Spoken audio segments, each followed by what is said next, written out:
John joining us on West of Tulsa. Welcome. You've got this gorgeous 69 Jag. Tell us about it.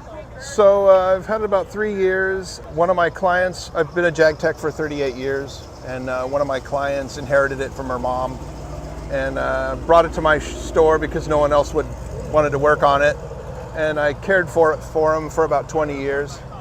And every time they brought it in, they said, "Hey, take good care of that car because someday I'm going to give it to you."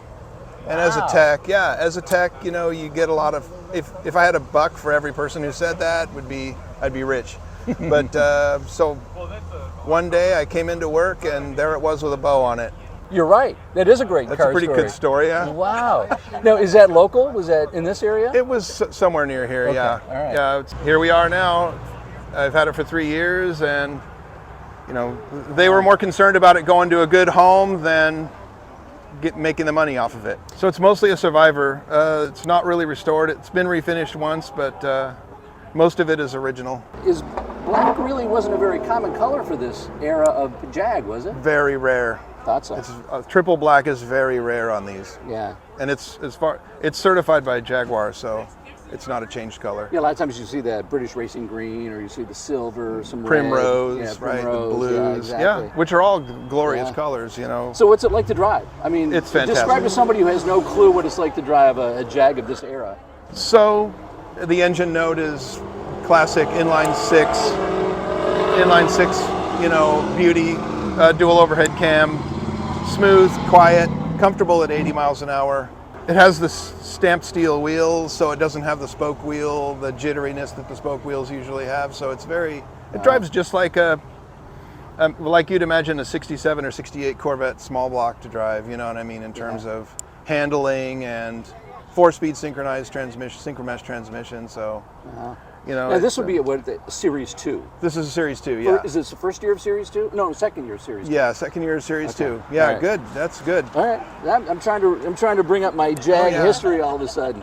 Series 1s have the covered headlights Yep. and the taillights above the bumper. Yeah. Series 2s were this type with the exposed headlights for the DOT standard. And plus you got, isn't the trim different around the headlights too a little bit? Well, yeah, because the headlight was larger and it stuck out from the hood a little bit more. And the rims are different. Turn signals are a little different. Turn signals are above, yeah. The pressed steel wheels were actually an option above spoke wheels. That was kind of a new thing at the time, and so the pressed steel wheels and the white walls was a factory thing there. And so I'm really grateful it has those, because if you've ever had a car with spoke wheels, it's a constant project to care for them, and really? These wheels take nothing. It's like you just wash the car and wipe them off.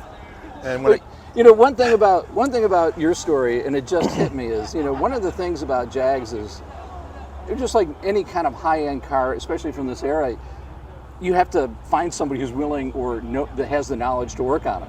Right. But you've got all that problem. So you just pull it into the garage and just work on it. Yeah, and I mean, it also helps to not be, you know, I mean, to be grateful for what you have and not have to have it be perfect. You know what I mean? It's like I'll have an 8 every day over a 10, and I've had 10 cars before, and it's a lot of work. Yeah, 10 is I'm worried something's going to fall on it, or somebody's going to walk too close to it or breathe on it. Yeah, I had a 930 that was really, really perfect, and it was like the thing that kept me up at night.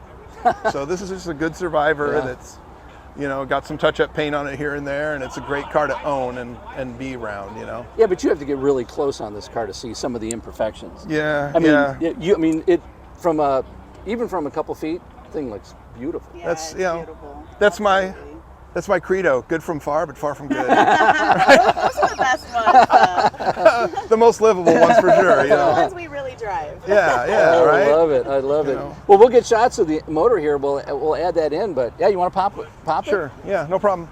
Because even the motors can be like jewelry. Yeah, this one has the later engine. That's not the jewelry engine that you're talking about. Yeah. I know that the 3.8s and the early 4.2s had the polished valve covers and all that stuff. This is the later one with the less jewelry-like engine. But still, it's a gorgeous motor. It also has the dual carbs instead of the 3 carbs, which was a later Now thing. These are these ceramic? Ceramic coated, that's exhaust, original. Yeah, manifolds? Yeah. Wow. They really need a redoing, but you know, Because I hear those things sometimes crack and they're really they can be really difficult to find. Is that true too, or no? There are some really good aftermarket companies out there now that you can pretty much, and these cars are being restored. Like, if anyone can find one anywhere, they're fixing it up now. Yeah, so the market's these are the ceramic exhaust manifolds. Good enough for the parts that this car is as easy to take care of as any 66 Chevelle. Wow. In terms of getting parts. I mean, it's really a very simple car, to be honest. Yeah. Even though people seem to think they're really complex and... Right. Well, I mean, if it has the V12, that's a whole nother different ball game. Exactly. Right. Or AC or anything like that, you know. Well, John, I appreciate it. Right. Gorgeous car. Thanks for sharing your story with us. Of course. And enjoy Nice the car. to meet We'll you see you guys. out here again. Thank you. All right. Nice meeting you. Thanks, John.